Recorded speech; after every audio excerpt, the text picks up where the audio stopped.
Justamente para poder conversar un poco sobre cómo se ha desarrollado esta contienda política electoral, vamos a darle la bienvenida el día de hoy a Daniela Ibáñez. Ella es analista política del Centro Wiña y le agradecemos mucho por su participación. Muy buenas noches, señorita Ibáñez. Hola, ¿qué tal? Un gusto estar en su programa.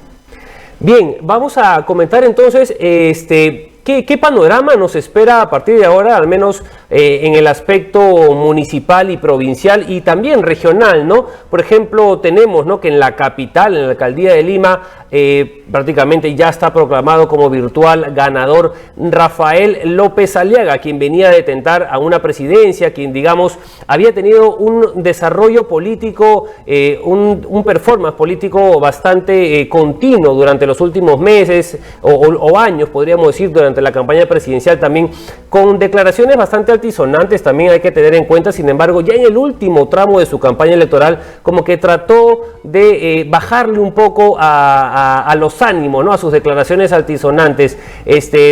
Ahora, ¿qué es lo que se puede esperar del desarrollo de Rafael López Aliaga? Sí, bueno, como bien mencionas, Rafael López Aliaga se ha mantenido en la escena política en el último año. Recordemos que el año pasado salió tercero en la primera vuelta electoral y claramente se ha posicionado como uno de los opositores más férreos a la gestión de Pedro Castillo, ¿no? Inclusive en declaraciones de hoy en día llama a que Castillo se aleje o salga del cargo. Entonces, definitivamente su posición como un alcalde de Lima lo va a posicionar mediáticamente, inclusive más con más notoriedad, para darle oposición a Pedro Castillo, ¿no? Eso es por el lado narrativo. Por el lado de gestión, sí se puede tal vez esperar que surja tal vez los planes, ¿no?, que se han prometido respecto a su partido para ¿no?, en relación a una serie de promesas que tienen que ver con infraestructura, tal vez sanar lo que es la inseguridad alimentaria en la capital, llevar agua a distritos, digamos, menos favorecidos en la ciudad de Lima. Entonces se pueden esperar todas esas cosas de parte de Lima. Bueno, también hablabas de regiones, ¿no? Y aquí los resultados, bueno, dentro del mismo Lima, los resultados han sido bastante fragmentados, ¿no? Tenemos más que nada los distritos, digamos, más acaudalados de Lima, que podrían ser clase media o clase media alta, han votado a favor de López Aliaga, pero vemos, por ejemplo, en el norte de Lima se ha votado más por Podemos, en el sur de Lima se ha votado más por Alianza para el Progreso. Y a nivel nacional, ¿no?, se ha visto victorias bastante importantes, especialmente de los movimientos regionales y de partidos como Somos Perú y Alianza por el Progreso. ¿Usted cree que ha sido positivo o negativo que no se haya incluido en estas elecciones esta valla electoral que se pudo implementar durante las elecciones presidenciales últimas, ¿no?, para que los partidos que no llegaran a cierto porcentaje o a cierta representatividad también en el Congreso perdieran su inscripción? Esto se iba a implementar, hasta donde tenía entendido, en estas elecciones regionales y municipales. Sin embargo, al final se obvió, y es por eso que vemos la proliferación de un montón de movimientos regionales, locales, que de alguna manera reflejan también que los partidos políticos a nivel nacional, o sea, los partidos políticos que pretenden ser nacionales, no tienen verdaderamente gran influencia en la mayoría de regiones. Bueno, han habido varios partidos que son cosas distintas. Lo de la valla electoral tiene que ver con el Congreso, ¿no? Y sí han habido partidos que han perdido su inscripción, y han habido partidos que ya hace varios años que no concursan y que, digamos, cambian el panorama político regional, como por ejemplo el APRA, o podemos ver partidos ya muy reducidos como serían un partido morado, pero son dos cosas muy diferentes a comparar. Pero en tanto a lo que tiene que ver con la explicación de por qué hay tantos movimientos regionales, definitivamente no es un fenómeno político nuevo, es algo que ya se vive si es que uno ve los mapas electorales del 2014 y 2018, ya vemos que los ganadores más importantes a nivel regional son los movimientos regionales, porque los partidos políticos nacionales están perdiendo poco a poco, ¿no?, esa capacidad para poder llegar a regiones. Uno de los casos más notorios, por ejemplo, es Acción Popular, ¿no?, que seguramente todo lo que ocurre con los niños en el Congreso, o inclusive las disputas internas que ocurren dentro del mismo partido, han dañado severamente su capacidad como para poder ganar en las elecciones subnacionales bueno, inclusive tal vez si es que se diera una elección a nivel para Congreso. Entonces, son dos cosas distintas, ¿no? Han habido partidos que han perdido, digamos, ese poder ya a través de los años, y no solamente tiene que ver con lo que ocurrió el año pasado. Justamente le escuchaba, por ejemplo, creo que era Susel Paredes, que decía que estas elecciones le han dado un aleccionamiento a los partidos que están en el Congreso, que habían sido los que habían obtenido mayor representatividad, y en estas elecciones han tenido unos resultados verdaderamente bajos. Hablemos de Perú Libre, Fuerza Popular, el propio Partido Morado, ¿no? Y Acción Popular, que usted lo acaba de mencionar también, ¿no? Han tenido verdaderamente esto ¿qué significa? ¿Qué es lo que está diciendo la ciudadanía con esto? Sí, bueno, el Partido Morado nunca ha sido particularmente relevante, más allá fuera de Lima, tal vez en algún momento en Ica, pero más allá el Partido Morado no ha sido demasiado relevante. En tanto a Perú Libre, eso sí llama bastante la atención, ¿no? Porque Perú Libre era uno de los partidos que más candidaturas había podido alcanzar a nivel regional, y a nivel de gobierno regional no ha ganado casi nada, o nada realmente, y a nivel municipal distrital entiendo que muy poco, virtualmente ninguno, ¿no? Inclusive ve, por ejemplo, el propio Junín, que es la cuna del partido, porque ahí se lanzó Vladimir Cerrón. Inclusive en Junín han salido en quinto, sexto puesto. O sea, los resultados de tanto Perú Libre son muy bajos, y ahí se trata, creo que es un error estratégico de parte de Vladimir Cerrón, y querer desligarse de Pedro Castillo, ¿no? Especialmente en las regiones del sur, en el que el presidente tiene más o menos 40% de aprobación. Pudo haber tenido alguna capacidad en 12, pero que Perú Libre se haya desligado de Castillo le ha salido mala cuenta al partido. En tanto, Fuerza Popular, el desempeño de Fuerza Popular se ha ido reduciendo en las elecciones subnacionales año a año. No es algo nuevo, no es algo de esta elección. Sí tenía algunas regiones, por ejemplo en el 2014, ganó en algunas regiones de manera importante, creo que en 3, pero ya la elección pasada no era lo suficientemente relevante, y en esa elección tampoco, ¿no? Distinguiría entre el efecto de Fuerza Popular y lo que más bien es Acción Popular y Perú Libre, porque si es que uno observa las elecciones, las diferentes elecciones, tanto congresales como subnacionales, siempre Fuerza Popular es más bien un partido de elecciones nacionales más que de elecciones subnacionales.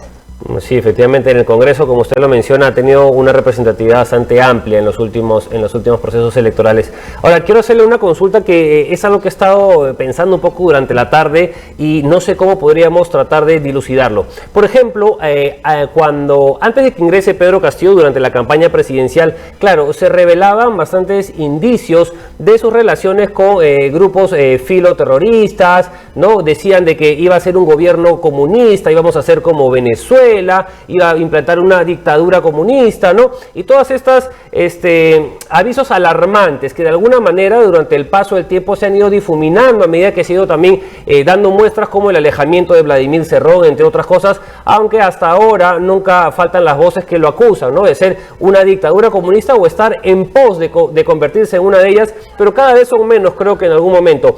Ahora, por ejemplo, de Rafael López Aliaga se dice, ¿no?, que vamos a tener una ciudad pues ultraconservadora, que van a sufrir los grupos minoritarios, como por ejemplo la comunidad LGTB, entre otros, ¿no? Se dan estos avisos también alarmantes, pero a veces una cosa es en la campaña y otra cosa es durante la gestión. Nada más su primer gesto de Rafael López Aliaga, por ejemplo, ha sido convocar a Daniel Urresti, quien ha sido su principal competidor y quien han mantenido una disputa verdaderamente férrea durante esta campaña electoral. Es interesante lo que planteas. Empecemos por Castillo y después vayamos por López Aliaga. El fenómeno de Castillo es realmente, hay que considerar dos cosas, ¿no? La baja popularidad de Castillo no le permite hacer muchas cosas porque después entra en riesgo su salida del poder. Entonces Castillo sabe que puede hacer limitadas cosas. Aún así, más allá de que no estamos en un régimen como el de Venezuela o acercándonos a ello, sí hay que considerar que hay una oposición dentro del Congreso de Castillo, ¿no? Y por eso no ha logrado hacer las cosas que hubiera podido hacer, como es, por ejemplo, la convocatoria de una asamblea constituyente. En el Congreso se puso candados a eso en noviembre, diciembre del año pasado, como para que no se haga, como para que una iniciativa así tenga que pasar necesariamente por aprobación del Congreso. Entonces, por eso estamos en la situación que estamos ahora.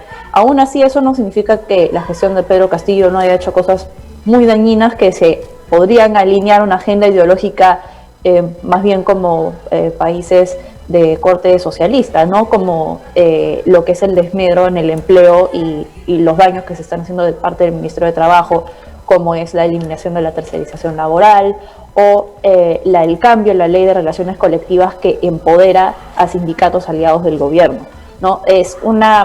Son dos medidas, por ejemplo, que no pasan con tanta atención mediática, pero que son muy importantes, muy trascendentes en lo que puede ser la generación de empleo y también el empoderamiento de aliados del gobierno, y que pasan desapercibidos y que realmente sí son consecuentes.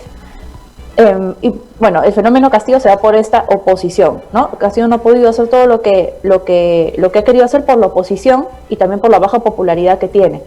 Aún así ha hecho daños. En tanto a la gestión de López Aliaga, ¿no? Es cierto que Rafael López Aliaga tiene una ideología más bien conservadora, pero digamos las competencias dentro de la Municipalidad de Lima son ciertas cosas, ¿no? Una cosa es lo que pueden hacer, por ejemplo, los congresistas de López Aliaga desde el Congreso, y otra cosa son las competencias muy limitadas que tiene la Municipalidad de Lima, ¿no? Hay otras cosas que se pueden hacer, porque ahí, si es que uno consulta con cualquier experto de gestión municipal, le podría decir que tantas limitaciones hay en ese sentido. Entonces, y también recordemos, ¿no? Al igual que, bueno, no vamos a comparar López Aliaga con Castillo, pero sí López Aliaga entra con un nivel de aprobación, o digamos de electorado que ha votado a su favor, mucho menor respecto a los anteriores alcaldes de Lima, ¿no? Con alrededor del 26%. Se trata de la votación más baja respecto a quien ganó el asiento presidencial de los últimos años. Entonces, también, claro, es cierto que el número de regidores es 50+1, ¿no? Para el que gana la contienda municipal, pero luego también hay regidores de otros partidos que van a ver en la Municipalidad de Lima. Y asimismo, como te comentaba anteriormente, también hay una fragmentación en tanto a las municipalidades, por ejemplo, en el norte, más bien de candidatos ganadores de Podemos Perú o de Somos Perú, y en el sur más bien de Alianza para el Progreso. Entonces es un escenario fragmentado dentro de la Municipalidad de Lima, y el poder que tiene López Aliaga para poder hacer ciertas cosas son limitadas, ¿no? Especialmente con lo que se trata de estas preocupaciones que hay respecto al tema social, ¿no? Que pueden tratarse más bien de posiciones personales de parte de López Aliaga, pero eso no significa que pueda llevarlas a cabo o que quiera llevarlas a cabo, más bien, ¿no? Puede tratarse también de una malinterpretación. Ahora, claro, siendo, bueno, ha sido bastante amplio este análisis, bueno, porque yo lo planteé también de una manera, ¿no? Tratando de hacer esta analogía con el desempeño de Castillo y ahora con Rafael López Aliaga, que justamente, ¿no? López Aliaga ya ha salido, bueno, ni siquiera ha salido el conteo al 100% y ya le ha mandado mensajes al presidente Castillo, ¿no? Le ha dicho que renuncie de una vez al cargo, ha dicho también que no se va a reunir con él. Esto, bueno, él está siguiendo su papel político, que ha venido manteniendo hasta ahora como de opositor férreo al gobierno. Sin embargo, esto en pos de la gobernabilidad podría traer, digamos, inconvenientes a la hora de las coordinaciones que tiene que hacer la propia Municipalidad Metropolitana de Lima con el Poder Ejecutivo, por ejemplo. No, tendría que ver con qué competencia, con qué ministerio se tiene que reunir, ¿no? Una cosa es Pedro Castillo y otras cosas son sus ministros, y además ahí la Municipalidad de Lima seguramente tiene cierta autonomía respecto a la mayoría de casos, ¿no? Realmente no soy experta en gestión municipal, así que no te puedo decir a ciencia cierta, pero lo que sí te puedo decir es que narrativamente, discursivamente, López Aliaga va a estar mucho más presente de lo que ha estado en los últimos, bueno, en el último año, ¿no? Se posiciona como un líder de oposición que los medios van a llamar más, que va a estar más presente en los medios de comunicación, las personas van a estar más expuestas a su discurso, y claramente va a haber una polarización con Pedro Castillo, que no es nada nuevo, pero ahora desde una posición de un poder ya no solamente mediático, que tenía más bien López Aliaga con asistencia a varios medios de comunicación, especialmente aquellos más allegados a sus ideas políticas, tal vez o a sus planes políticos, sino que ahora ya más holísticamente desde su posición de poder, ¿no? Como alcalde de Lima. Ahora, también para analizar un poquito las tendencias políticas de Lima, ¿no? Como ciudad capital, hemos visto que en varios distritos Renovación Popular, que es un partido de derechas, un partido conservador, ha tenido gran presencia, ha tenido varios triunfos. Por otro lado, se ha repartido también, por así decirlo, la torta en otros distritos con Podemos Perú, que se asume un partido más de centro, con también Somos Perú, ¿no? El partido de Joe Forsyth también ha ganado en algunos distritos que también se asume de centro, y la izquierda, por ejemplo, hasta donde he visto, creo que solo en un distrito ha ganado en Santa Anita, no he podido revisar más, queda un poco más relegado su presencia en esta contienda municipal. Sí, ya se prevía que las ganancias de la izquierda iban a ser muy bajas, ¿no? En Lima, por ejemplo, el candidato de Perú Libre ha tenido creo que menos de un 1% del voto de Lima. Creo que desde la época de Susana Villarán la izquierda se ha visto bastante dañada en tanto a Lima, y generalmente la población limeña suele estar más a la derecha en el espectro político. Ahora surge la pregunta si es que realmente en las elecciones subnacionales o a nivel distrital, municipal, se vota en base a ideologías políticas. Realmente yo lo dudo mucho. Creo que el factor ideología pesa más en lo que son las elecciones presidenciales, congresales, ¿no? Porque, ¿qué pasa? Cuando uno entra en el cálculo para votar hacia la municipalidad o hacia el distrito o hacia la alcaldía, uno más bien calcula que es porque es lo que está más cercano a uno, ¿no? Más en términos pragmáticos, más en términos prácticos, ¿no? El ejemplo de esto es la campaña que hizo hasta cierto punto efectiva Daniel Urresti, ¿no? Con seguridad, seguridad, seguridad, que es claramente un problema que aqueja a varios distritos, ¿no? En Lima y también en realidad a nivel nacional. Es la problemática más importante hoy, según la ciudadanía, con lo que sabemos de encuestadoras de Ipsos. Entonces, realmente ahí se empalma una necesidad de la población con una oferta política. Entonces, creo que más bien los criterios de votación no son tanto respecto a ideologías, posiciones políticas percibidas, sino más bien hacia ciertas demandas que hay prácticas. Exactamente, yo también coincido con usted en que la ideología política, digamos, no prima tanto en las elecciones subnacionales como en las que son nacionales. Ahora, ya para finalizar, y justamente hablando de tendencias políticas, ¿dónde queda el papel de Vladimir Cerrón, quien ha sido señalado, ¿no? por muchos analistas, por muchos especialistas, y le han dicho como que, por favor, Cerrón, bájate un poquito, ¿no? Ya date cuenta que no te quieren como tú pensabas? Bueno, algo que demuestran estos resultados es que Vladimir Cerrón ha patinado mucho con su decisión de desligarse de Pedro Castillo en la época a la hora de las elecciones subnacionales, porque si es que hubiera permanecido con Pedro Castillo, a lo mejor hubiera obtenido más votación, empezando por el sur, ¿no? Pero en el sur los movimientos regionales han predominado por doquier. Ahí se hubiera podido posicionar mejor Perú Libre, porque si es que uno ve las encuestas, la aprobación de Castillo en el sur es más alta que el promedio nacional.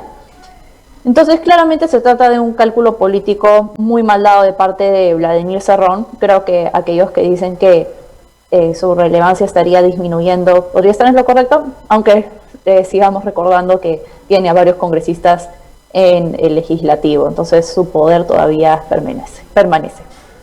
Muy bien, le agradecemos muchísimo su participación. Entonces a Daniela Ibáñez, quien es analista política del Centro Wiñac, muy amable por estar esta noche con nosotros. Gracias, Pablo, un gusto estar con ustedes. Hasta luego. Muy bien, entonces ahí teníamos, estimada audiencia, este análisis político de estas elecciones regionales y municipales 2022. Bastante